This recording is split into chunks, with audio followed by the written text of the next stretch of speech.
Hello everyone, आज हम करने जा रहे हैं 10वीं कक्षा के पाठ 2 अम्ल क्षारक और लवण का भाग 2। और इस पाठ में हम करेंगे अम्लों व क्षारकों के रासायनिक गुणधर्म। It means chemical properties of acids and bases. यदि हम बात करके चले अम्लों व क्षारकों के रासायनिक गुणधर्म की, तो सबसे पहला है धातु के साथ अभिक्रिया, जिसे हम बोलते हैं रिएक्शन विद मेटल्स। मेटल है धातु। अब क्या है धातु के साथ अभिक्रिया? जब कोई अम्ल या क्षारक धातु के साथ अभिक्रिया करता है तब लवण और हाइड्रोजन गैस उत्पन्न होती है। इसका मतलब चाहे अम्ल रिएक्शन करे चाहे क्षारक करे, जब भी किसी धातु साथ मिलेगा तो लवण बनेगा और साथ में क्या है, हाइड्रोजन गैस उत्पन्न होगी। और जब परखनली से निकलती हुई हाइड्रोजन गैस के पास एक जलती हुई मोमबत्ती लेकर जाते हैं, चाहे हम जलती हुई माचिस की तीली लेके जाएं या मोमबत्ती लेके जाते हैं, किस परखनली के पास जहां से हाइड्रोजन गैस बाहर निकल रही है, तब बच्चों के छोटे पटाखे पॉप जैसी ध्वनि सुनाई देती है। इसलिए इस टेस्ट को पॉप टेस्ट भी कहा जाता है। तो यह हाइड्रोजन गैस की उपस्थिति को जांचने का एक टेस्ट है जिसे पॉप टेस्ट बोला जाता है। अब क्या होगा, ध्यान से देखिएगा। जिस समय कोई अम्ल किसी धातु के साथ अभिक्रिया करेगा तो लवण और हाइड्रोजन गैस बनेगी, और इसी प्रकार से जब कोई क्षारक किसी धातु साथ अभिक्रिया करेगा तब भी लवण और हाइड्रोजन गैस बनेगी। अब इसको हम एक उदाहरण से लेते हैं। मान लो हमने अम्ल ले लिया HCl। हम जानते हैं HCl क्या है, हाइड्रोक्लोरिक अम्ल। और सपोज हम उसकी रिएक्शन करा रहे हैं जिंक धातु के साथ, तब उस केस में क्या होगा, HCl और Zn जब आपस में रिएक्शन करेंगे, आपस में भी क्रिया करेंगे, तो एक लवण बनना है। लवण कौन सा बनेगा, ZnCl2 जिंक क्लोराइड, और साथ में हाइड्रोजन गैस बाहर निकलेगी H2। तो आप देखिएगा यहां पर HCl क्या चीज है हमारे पास, हाइड्रोक्लोरिक अम्ल। Zn क्या है, जिंक या जस्ता धातु। ZnCl2 क्या बना है हमारे पास, जिंक क्लोराइड, और H2 क्या चीज बना है, हाइड्रोजन गैस। जब हम इस सभी क्रिया को संतुलित करते हैं तो हम क्या देते हैं, Zn plus 2HCl that is ZnCl2 plus H2। ये रासायनिक अभिक्रिया होगी अम्ल और धातु की। अब इसी प्रकार से जब कोई क्षारक किसी धातु से अभिक्रिया करेगा तब भी लवण और हाइड्रोजन गैस बनना है। अब उदाहरण देखिएगा, हमने क्षारक ले लिया NaOH। हम जानते हैं NaOH क्या है, सोडियम हाइड्रोक्साइड। इसकी रिएक्शन करा रहे हैं जिंक धातु के साथ, तो उस समय में होना क्या है हमारे पास, यह बनना है Na2ZnO2 प्लस हाइड्रोजन गैस। अब NaOH क्या है, क्षारक, क्या नाम है इसका, सोडियम हाइड्रोक्साइड। रिएक्शन किससे की है, वही सेम जिंक धातु से। यह बना है Na2ZnO2। ये क्या है हमारे पास, सोडियम जिंकेट। ये क्या एक लवण है, और साथ में क्या बनी है, हाइड्रोजन गैस। जब हम संतुलित करते हैं तो क्या होगा, 2NaOH plus Zn that gives Na2ZnO2 plus H2।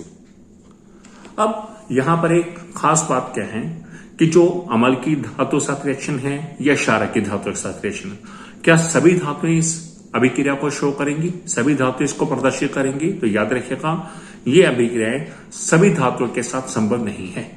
तो इसका मतलब किन धातुओं के साथ संभव है, ध्यान से समझेगा।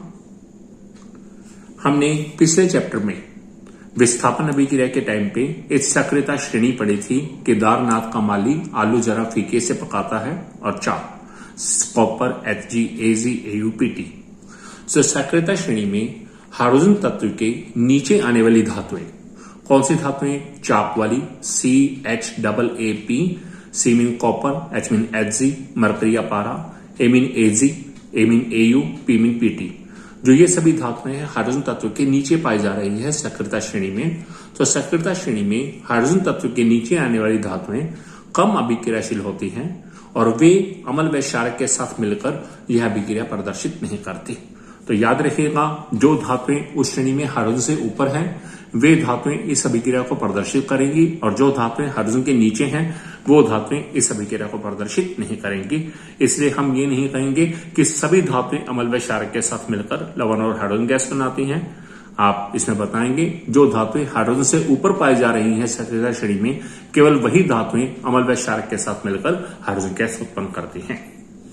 सेकंड रासायनिक गुणधर्म है धातु कार्बोनेट तथा धातु हाइड्रोजन कार्बोनेट। हम धातु हाइड्रोजन कार्बोनेट बोलें या धातु बाइकार्बोनेट, दोनों एक ही बात है। धातु कार्बोनेट तथा धातु हाइड्रोजन कार्बोनेट या धातु बाइकार्बोनेट के साथ अम्लों व क्षारकों की अभिक्रिया। इसका मतलब हम अम्ल व क्षारक की अभिक्रिया किससे कर रहे हैं, या तो धातु कार्बोनेट से या फिर धातु हाइड्रोजन कार्बोनेट के साथ। तो देखिएगा, इसे बोलते हैं reaction of acids and bases with metal carbonate. Metal क्या है, धातु carbonate, and metal hydrogen carbonate. इसको हम मेटल बाइकार्बोनेट भी बोलते हैं। जब अम्ल धातु कार्बोनेट और धातु हाइड्रोजन कार्बोनेट के साथ अभिक्रिया करते हैं, जब भी कोई अम्ल करेगा धातु कार्बोनेट के साथ रिएक्शन करता है या धातु हाइड्रोजन कार्बोनेट के साथ रिएक्शन करता है, तब तीन चीजें बनती हैं, लवण, जल और कार्बन डाइऑक्साइड गैस उत्पन्न होती है। तो मैंने यहां आपको बताया था मेटल हाइड्रोजन कार्बोनेट बोल दूं, या फिर एक दूसरा नाम है मेटल बाइकार्बोनेट, बात एक ही है। तो जब भी कोई अम्ल धातु कार्बोनेट और धातु हाइड्रोजन कार्बोनेट के साथ अभिक्रिया करता है, तब लवण, जल और कार्बन डाइऑक्साइड गैस उत्पन्न होती है। अब इसको हम एक उदाहरण से दिखाएंगे। हमने यहां लिया, पहले हमने अम्ल की धातु कार्बोनेट के साथ अभिक्रिया दिखाई है, और फिर मैंने अम्ल की धातु हाइड्रोजन कार्बोनेट के साथ अभिक्रिया। दोनों ही केस में, चाहे हम धातु कार्बोनेट लें चाहे हम धातु हाइड्रोजन कार्बोनेट लें, हम क्या देख रहे हैं, दोनों में से किसी से भी अभिक्रिया है, लवण, जल और कार्बन डाइऑक्साइड। यहां भी लवण, जल और कार्बन डाइऑक्साइड। अब हम उदाहरण देते हैं। मान लो हमने अम्ल ले लिया है HCl, हाइड्रोक्लोरिक अम्ल, और हम धातु कार्बोनेट के साथ अभिक्रिया कर रहे हैं। मान लो मैं लेता हूं Na2CO3।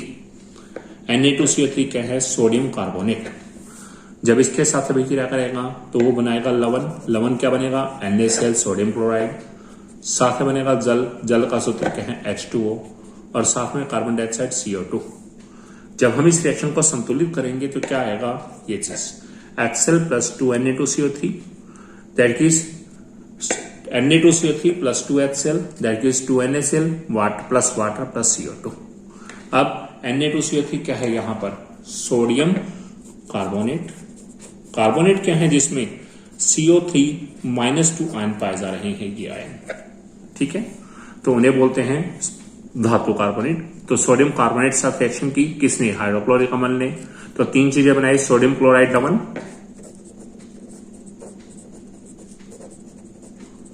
साथ में बना है जल, साथ में क्या बना है, कार्बन डाइऑक्साइड।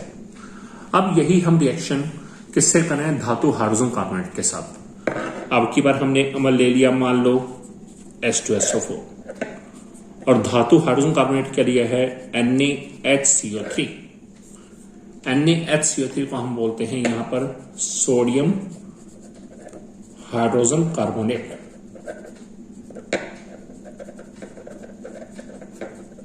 जब इसके साथ अभिक्रिया हुई तब भी लवण बनना है। लवण बनेगा यहां Na2SO4, जिसे हम क्या बोलते हैं, सोडियम सल्फेट।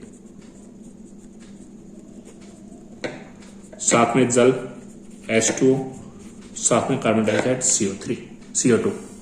अब यदि हम इसे संतुलित करने की बात करें तो हम क्या देते हैं, Na2SO4, 2H यहां है, 2H यहां 4, तो यहां क्या आएगा 2 वाटर, और साथ में CO2 भी हमारे पास क्या आएगा 2 CO2। तो ये है हमारे पास रासायनिक अभिक्रिया, अम्ल की धातु हाइड्रोजन कार्बोनेट के साथ अभिक्रिया, और पहले वाले केस में अम्ल की धातु कार्बोनेट के साथ अभिक्रिया। दोनों ही केस में क्या बनना है, लवण, जल और कार्बन डाइऑक्साइड गैस। जिस प्रकार हमने हाइड्रोजन गैस की उपस्थिति को जांचने के लिए टेस्ट किया था, पॉप टेस्ट, ऐसे ही हम कार्बन डाइऑक्साइड गैस की उत्पत्ति को पहचान करने के लिए, उसकी उपस्थिति को जांचने के लिए भी टेस्ट करते हैं। और उस टेस्ट में हम क्या करते हैं, ध्यान से देखिएगा। जब कार्बन डाइऑक्साइड गैस को बुझे हुए चूने, आपने पढ़ा था पिछले चैप्टर में संयोजन अभिक्रिया के टाइम पे कि बिना बुझा हुआ चूना उसका रासायनिक सूत्र है CaO, और बुझा हुआ चूना क्या है, जब CaO में H2 मिला देते थे तो CaOH ट्वाइस कैल्शियम हाइड्रोक्साइड वो क्या था हमारे पास बुझा हुआ चूना।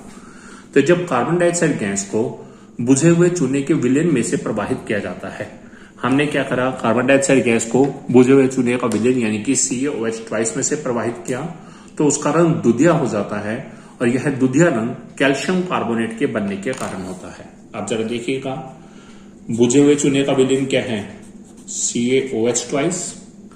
हमने इसमें क्या पास की, कार्बन डाइऑक्साइड गैस।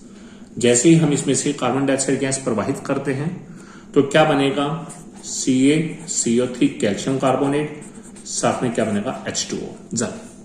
तो यह है हमारे पास calcium hydroxide plus carbon dioxide, calcium carbonate plus water. ये क्या है हमारे पास, बुझे हुए चूने का विलयन। अभी एक्वस है, कार्बन डाइऑक्साइड गैस प्रवाहित की तो CaCO3 सॉलिड बन गया, H2O लिक्विड। तो CaCO3 हमारे पास क्या है, ये है हमारे पास कैल्शियम कार्बोनेट।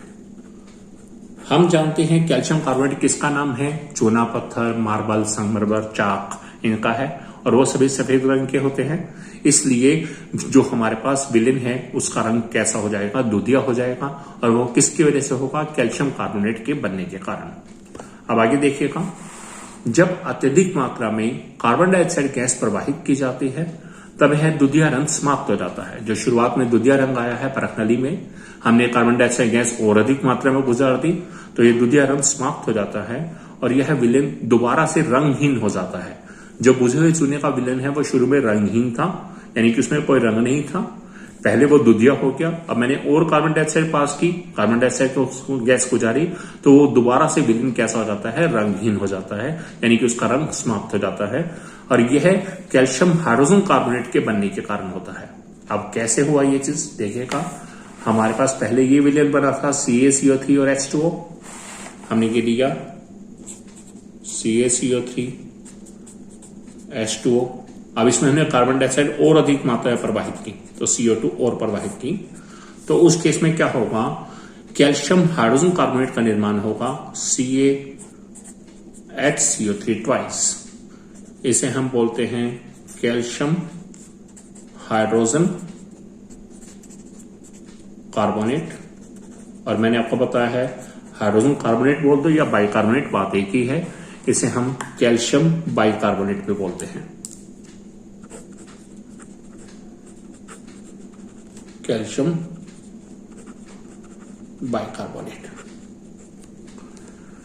अब आपके पास क्या हुआ, जैसे ही कैल्शियम कार्बोनेट बनता है दुधियापन आ जाता है, जैसे ही कैल्शियम हाइड्रोजन कार्बोनेट या कैल्शियम बाइकार्बोनेट बनता है, ये बनता है, दुधियापन समाप्त हो जाता है। अब उसके बाद क्या हुआ, जब ऊपर बने हुए विलयन को यानी कि कैल्शियम हाइड्रोजन कार्बोनेट के विलयन को दोबारा गर्म किया जाता है, जब हम इसे गर्म करेंगे तब विलयन का रंग दोबारा से दुधिया हो जाता है और यह फिर से कैल्शियम कार्बोनेट बनने के कारण होता है। अब हमने क्या करा, इस कैल्शियम हाइड्रोजन कार्बोनेट को गर्म किया।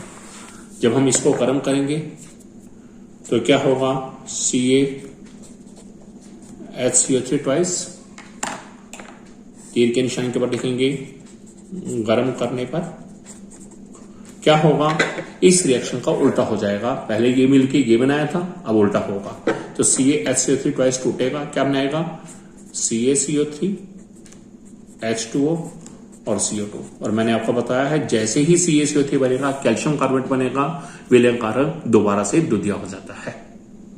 तो यह है हमारे पास अम्ल की धातु कार्बोनेट और धातु हाइड्रोजन कार्बोनेट के साथ अभिक्रिया। आती है कि क्षारक धातु कार्बोनेट और धातु हाइड्रोजन कार्बोनेट के साथ उनकी अभिक्रिया के बाद। तो याद रखिएगा, कोई भी क्षारक है वह धातु कार्बोनेट और धातु हाइड्रोजन कार्बोनेट के साथ कोई अभिक्रिया नहीं करता, अर्थात यह अभिक्रिया सिर्फ किसके द्वारा प्रदर्शित की जाएगी, सिर्फ और सिर्फ अम्लों के साथ।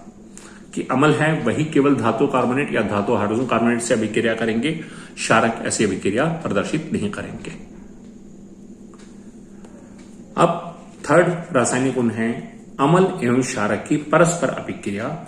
इसे हम ये बोल सकते हैं reaction of acids with basis, कि अम्ल और क्षारक आपस में किस प्रकार अभिक्रिया करेंगे। तो तो याद रखिएगा, जब अम्ल और क्षारक परस्पर अभिक्रिया करते हैं तो ये दोनों एक दूसरे के प्रभाव को समाप्त कर देते हैं। कि अम्ल ने क्षारक के प्रभाव को समाप्त कर दिया, क्षारक ने अम्ल के प्रभाव को समाप्त कर दिया, और इस अभिक्रिया के परिणाम स्वरूप लवण व जल का निर्माण होता है। और इस अभिक्रिया में दोनों ने एक दूसरे के प्रभाव को समाप्त किया है। इसको हम क्या बोलते हैं? उदासीन करना। इसलिए इस अभिक्रिया को उदासीनीकरण अभिक्रिया, या इसे हम इंग्लिश में बोले न्यूट्रलाइजेशन रिएक्शन कहते हैं। न्यूट्रल वर्ड किसके लिए होता है? उदासीन की। इसलिए उदासीनीकरण को क्या बोलेंगे? न्यूट्रलाइजेशन, और अभिक्रिया को रिएक्शन, तो न्यूट्रलाइजेशन रिएक्शन। अब इसका हम एक उदाहरण लेंगे। जैसे हमने मान लो अम्ल ले लिया हमने HCl एक्वस, हाइड्रोक्लोरिक अम्ल। क्षारक हमने ले लिया NaOH एक्वस, सोडियम हाइड्रोक्साइड। अम्ल लिया है HCl एक्वस, क्षारक लिया है NaOH एक्वस। अब होगा क्या? ये Na और Cl पार्ट मिलेंगे, ये मिलके बनाएंगे NaCl, सोडियम क्लोराइड सॉलिड, ये क्या है? लवण। और H और OH मिलके क्या बनाएंगे? H2O लिक्विड जल। तो इस अभिक्रिया को हम क्या बोल रहे हैं? उदासीनीकरण अभिक्रिया। अब हम एक और उदाहरण लेते हैं। मान लो अब की बार हमने HCl की बजाय ले लिया H2SO4 एक्वस, सल्फ्यूरिक अम्ल। और अब की बार हम NaOH की बजाय किससे रिएक्शन कर रहे हैं? KOH के साथ। NaH है सोडियम हाइड्रोक्साइड, KOH है पोटेशियम हाइड्रोक्साइड। तब अब क्या होगा? यहां पर हमें इसके 2 मॉलिक्यूल्स लेने हैं, 2 अणु। बनेगा K2SO4 सॉलिड पोटेशियम सल्फेट, और साथ में बनेगा 2 वाटर लिक्विड। तो अम्ल और क्षारक जब आपस में अभिक्रिया करते हैं तो वे हमेशा लवण और जल बनाते हैं। अब हम इनके नाम की बात करें। HCl हमारे पास है हाइड्रोक्लोरिक अम्ल, NaOH sodium hydroxide, NaCl sodium chloride, H2O जल, H2SO4 सल्फ्यूरिक अम्ल, KOH हमारे पास ये है पोटेशियम हाइड्रोक्साइड, K2SO4 हो गया हमारे पास पोटेशियम सल्फेट, और H2O क्या हो गया हमारे पास? जल। यह है अम्ल और क्षारक की एक दूसरे के साथ अभिक्रिया। अब चौथा रासायनिक गुणधर्म है अम्लों के साथ धात्विक ऑक्साइड की अभिक्रिया। धात्विक ऑक्साइड होते क्या हैं? जिस समय धातु ऑक्सीजन के साथ मिलती है तो एक विशेष तरह के यौगिक बनाती है, उन्हें बोलते हैं धात्विक ऑक्साइड। तो जब भी कोई अम्ल किसी धात्विक ऑक्साइड से मिलेगा, हम उस अभिक्रिया की बात करें तो रिएक्शन ऑफ अम्ल को बोलते हैं एसिड्स विद धात्विक ऑक्साइड, धातु से बने ऑक्साइड। और हम जानते हैं धातु को क्या बोलते हैं? मेटल, तो इसलिए मेटालिक ऑक्साइड। तो reaction of acids with metallic oxides. याद रखिएगा, जब अम्ल किसी धात्विक ऑक्साइड के साथ अभिक्रिया करता है तब लवण व जल का निर्माण होता है। और अभी आपने पहले पढ़ा उदासीनीकरण अभिक्रिया में, जब अम्ल व क्षारक आपस में अभिक्रिया करते हैं तब भी लवण व जल का निर्माण होता है। इसका मतलब हमने क्या किया? ये क्षारक की वजह से इसको यूज किया है धात्विक ऑक्साइड को, और अभिक्रिया सेम है, लवण व जल का निर्माण। इसका मतलब उदासीनीकरण अभिक्रिया जैसी है। तो यह अभिक्रिया उदासीनीकरण अभिक्रिया के समान है। इससे क्या प्रूव होता है? इससे यह प्रतीत होता है, या ये कहेंगे इससे यह निष्कर्ष निकलता है कि जो धात्विक ऑक्साइड है उनकी प्रवृत्ति कैसी है? उनकी प्रवृत्ति क्षारकीय है, अर्थात वो एक क्षारक के रूप में व्यवहार करेंगे। इसलिए धात्विक ऑक्साइड की प्रवृत्ति क्षारकीय होती है। क्यों? क्योंकि जब अम्ल ने क्षारक साथ मिलता है तब लवण और जल देता है, और यहां पर अम्ल धात्विक ऑक्साइड साथ मिल रहा है तब भी लवण और जल। इसका मतलब धात्विक ऑक्साइड की प्रवृत्ति कैसे होगी? यहां पर क्षारकीय। अब धात्विक ऑक्साइड मीन धातु के ऑक्साइड, उनके उदाहरण है। जैसे मैं लेता हूं CuO, CuO क्या है? Copper oxide. MgO क्या है? मैग्नीशियम ऑक्साइड आदि। अब इसको एक उदाहरण से लेते हैं। अम्ल प्लस धात्विक ऑक्साइड दैट इज लवण प्लस जल। तो उदासीनीकरण अभिक्रिया में यहां धात्विक ऑक्साइड की बजाय क्या था? क्षारक, इसलिए धात्विक ऑक्साइड की प्रवृत्ति क्षारकीय है। अब उदाहरण देखिएगा। मान लो हमने अम्ल ले लिया HCl और धात्विक ऑक्साइड ले लिया MgO, तो इनके कंबाइन करने से, इनके मिलने से लवण क्या बनेगा? MgCl2 और साथ में जल। ये संतुलित कर देंगे ये चीज। MgO plus 2HCl that gives MgCl2 plus H2O। MgO यहां क्या चीज है हमारे पास? MgO है मैग्नीशियम ऑक्साइड,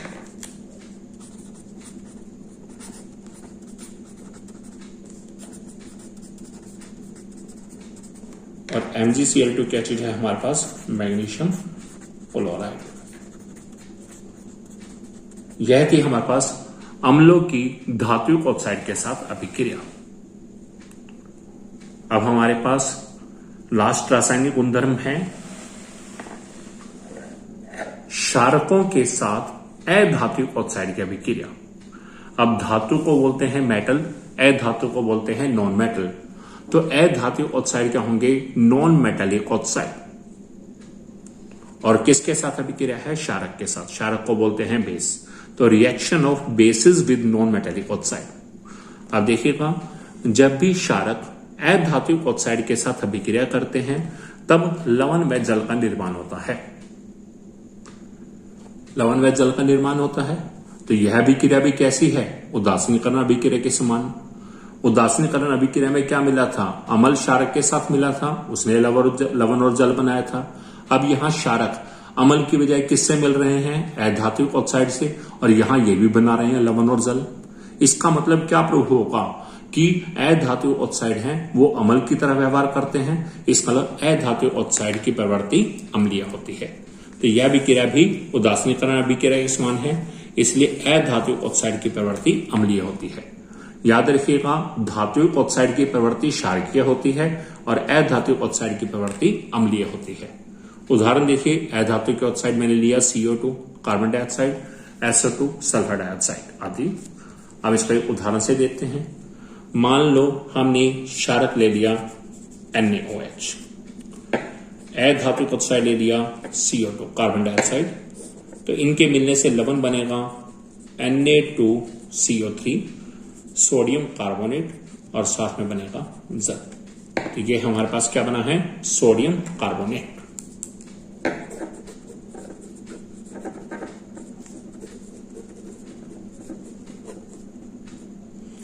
इसी तरह हम यहां पर मान लो हम ले लेते हैं KOH पोटाशियम हाइड्रोक्साइड ले लेते हैं, और CO2 की जगह ले लेते हैं SO2 सल्फर डाइऑक्साइड।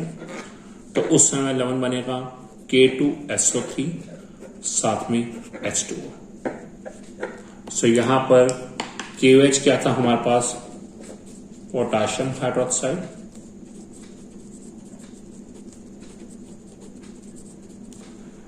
SO2 है यहां सल्फर डाइऑक्साइड, K2SO3 है पोटाशियम सल्फाइड। याद रखिएगा, जब SO4 है वो सल्फेट और SO3 है सल्फाइड, पोटाशियम सल्फाइड, और H2O है जल। तो यहां हमने क्या देखा, जब भी कोई क्षारक अधात्विक ऑक्साइड के साथ अभिक्रिया कर रहा है तब भी क्या बन रहा है, लवण और जल। और इसके बजाय जब कोई अम्ल किसी धात्विक ऑक्साइड से अभिक्रिया करता है तब भी क्या बनता है, लवण और जल। तो ये सब थे हमारे पास अम्ल व क्षारक के रासायनिक गुणधर्म। उम्मीद करता हूं बच्चों आपको मेरा करवाया गया ये टॉपिक बहुत अच्छे से समझ आ गया होगा। यदि आपको मेरा वीडियो अच्छा लगा है, मेरे करवाए गए टॉपिक अच्छे से समझ आए हैं, तो आप सभी मेरे वीडियो को लाइक कीजिएगा, कमेंट कीजिएगा, शेयर कीजिएगा, और मेरे channel ultimate science by Satish Kalda इसे सब्सक्राइब कीजिएगा। मिलते हैं नेक्स्ट वीडियो में नेक्स्ट टॉपिक के साथ। तब तक के लिए bye, thanks and best wishes.